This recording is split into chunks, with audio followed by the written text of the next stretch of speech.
नमस्ते। मैं प्राध्यापक शिरीष कुलकर्णी बड़ौदा की महाराजा सयाजीराव यूनिवर्सिटी में faculty of commerce department of accounting and financial management में प्रोफेसर रहा।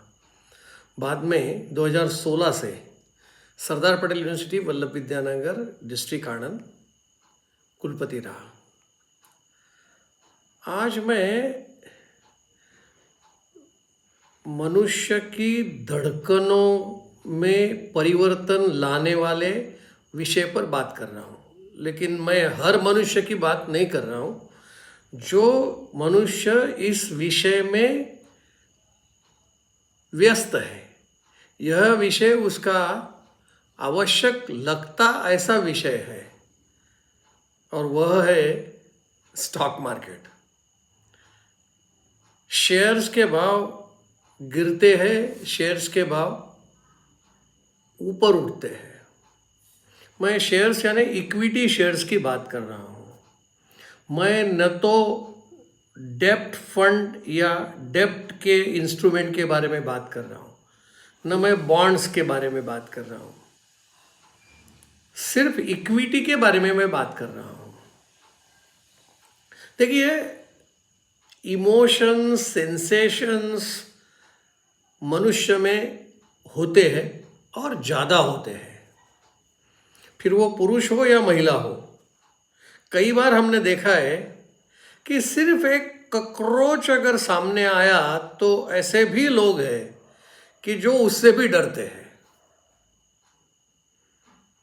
कुत्ता सामने आया तो डर जाते हैं, बंदर सामने आया तो डर जाते हैं, और किसी के शादी में जाते हैं तो बहुत खुश हो जाते हैं। किसी के यहाँ बच्चा पैदा हुआ तो खुश हो जाते हैं।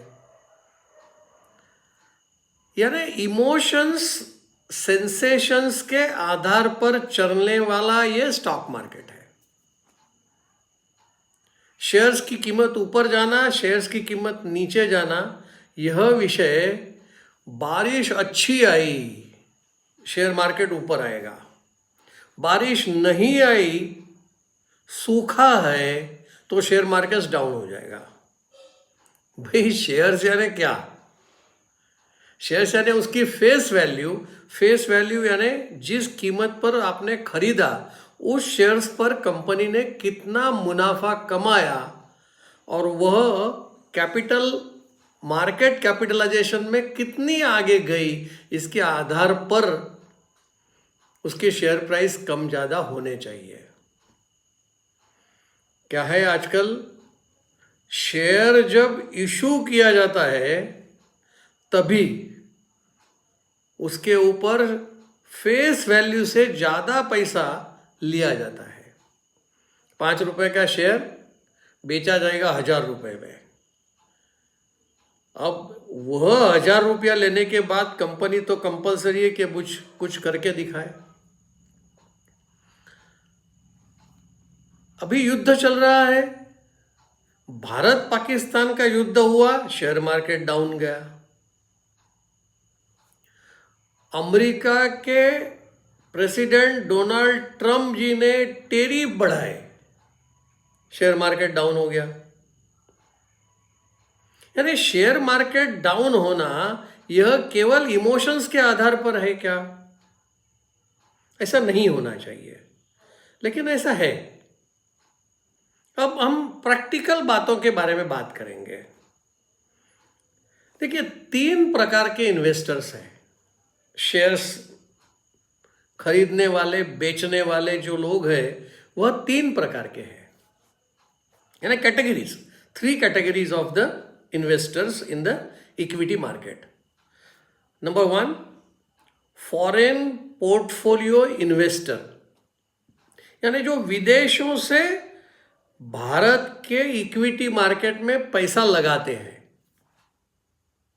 ऐसे विदेश का पैसा यहाँ लाकर वो कंपनियों में इक्विटी शेयर्स खरीद के लगाते हैं। यह एक प्रकार, FPI ऐसा शॉर्ट में कई बार लिखा जाता है। दूसरा प्रकार है DII। वो क्या है?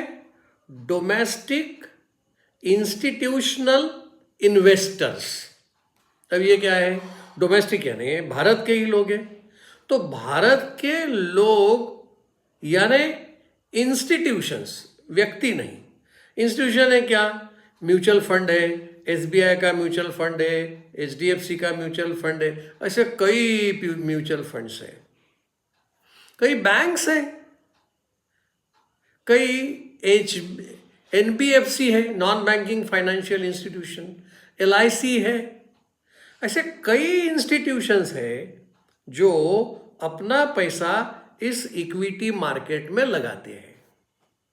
क्यों? क्योंकि उनके धंधे में भी आगे बढ़ना है, उसमें भी प्रॉफिट दिखाना है, इसलिए ये डोमेस्टिक इंस्टीट्यूशनल इन्वेस्टर्स भी इक्विटी शेयर मार्केट में आते हैं। ये दो प्रकार हुए, एफपीआई, डीआईआई।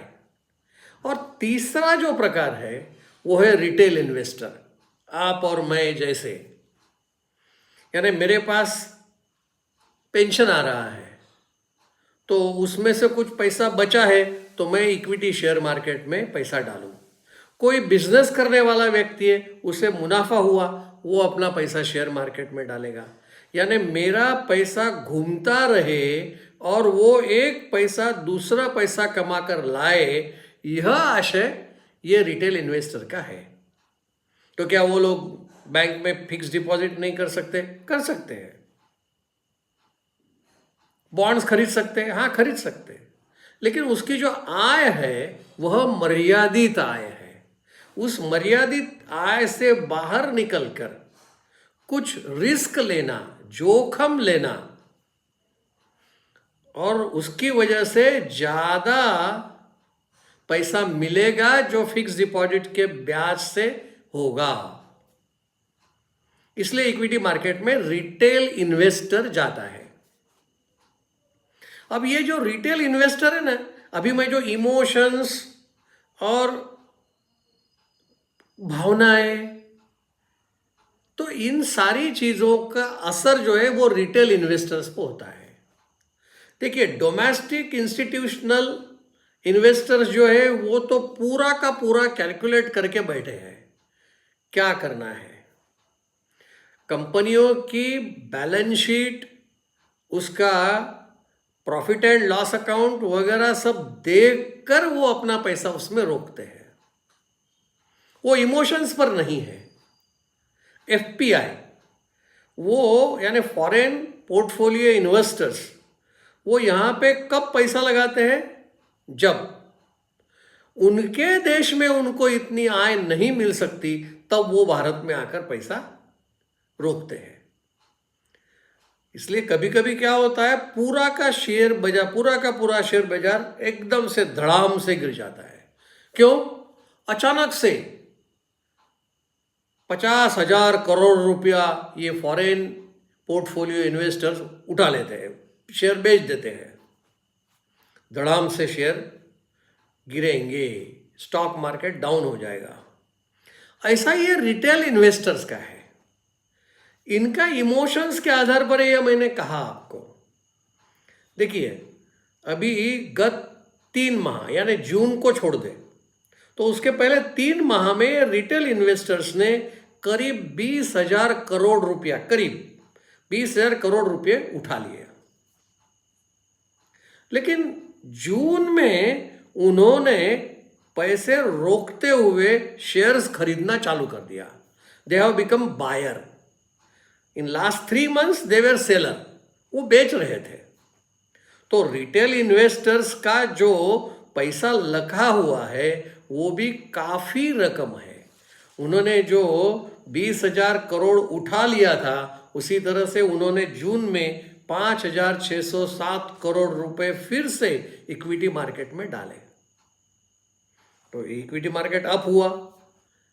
अब कई बार ऐसा रिटेल इन्वेस्टर्स का है, वो राह देखते हैं कि भाई मार्केट स्टेबलाइज हो गया तो पैसा डालेंगे। उन्हें ऐसा लगा कि भाई फ्लक्चुएशंस कम है, 80,000 से सेंसेक्स आगे ही चल रहा है, स्टेबलाइज हो गया है, तो वो उसमें पैसा रोकते कि भाई ठीक है, मुझे नुकसान नहीं होगा, ऐसा लगेगा। वैसे एफपीआई का भी है कि वो भी रिटेल इन्वेस्टर्स की तरह नहीं, लेकिन जैसे मैंने कहा कि भाई उनके देश में अच्छा है, एक। दूसरा, यहाँ का मार्केट अगर उन्हें कुछ रिटर्न नहीं दे रहा है तो वो भी यहाँ से उठाकर ले जाएंगे अपना पैसा, ऐसा भी है। लेकिन रिटेल इन्वेस्टर्स, ध्यान रखिए कि वो भी चालाक है। ऐसा नहीं कि कोई भी पैसा डाल देगा और राह देखेगा कि भाई मेरे पैसे दुगने हो गए, तीन गुने हो गए, ऐसा ऐसा तो नहीं है। देखिए, एक टैक्स हार्वेस्टिंग सीजन आता है, आपको शायद पता होगा। कैपिटल गेन टैक्स, यानी डायरेक्ट टैक्स का एक कैपिटल गेन टैक्स है। कैपिटल गेन यानी क्या? हम अभी शेयर्स पर अपने को मर्यादित करते हैं। तो भाई शेयर्स आपने 100 रुपये में खरीदा था और उसको 120 रुपये में बेचा है, तो 20 रुपये आपका कैपिटल गेन, जिसके ऊपर इनकम टैक्स लगेगा। तो रिटेल इन्वेस्टर यह भी टेक्निक लगाते हैं कि भाई क्यों ना हम, जब मार्केट डाउन है और हमारा शेयर्स कम पैसे में बिका जाएगा तो हम बेच देंगे। क्यों बेच देंगे भाई? यानी बेचने के बाद मुझे लॉस होगा तो वो लॉस मैं बताऊंगा, इसलिए कैपिटल गेन में से मैं निकल जाऊंगा। इस प्रकार की भी टेक्निक रिटेल इन्वेस्टर, इसीलिए हम लोग इसको कहते हैं कि भाई टैक्स हार्वेस्टिंग सीजन। तो ये टैक्स हार्वेस्टिंग सीजन में रिटेल इन्वेस्टर ये कर सकते हैं। देखिए, एफपीआई के लिए पॉसिबल नहीं है, डीआईआई के लिए यह पॉसिबल नहीं है, लेकिन रिटेल इन्वेस्टर्स के लिए यह पॉसिबल है और वो करते हैं।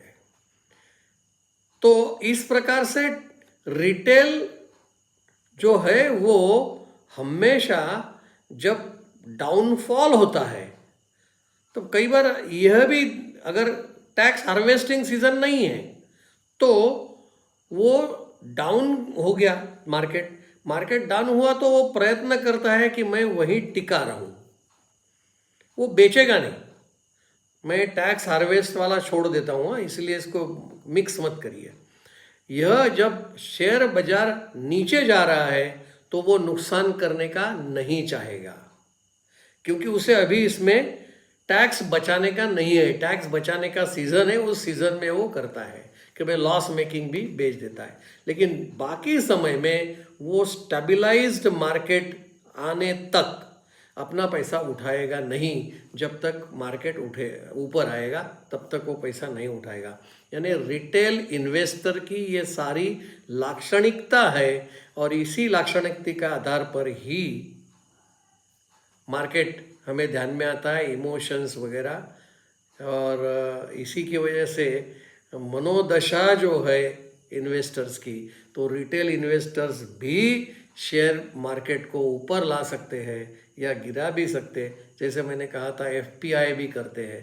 देखिए, एफपीआई एसोसिएटेड है, उनका एसोसिएशन है, यूनियन जैसा है, लेकिन ये रिटेल इन्वेस्टर का ऐसा नहीं है। लेकिन नॉर्मली इस प्रकार का उनका व्यवहार रहता है, ऐसा मुझे लगता है। बस इन्हीं बातों से मैं अपनी वाणी को विराम देता हूँ। आभार, थैंक यू।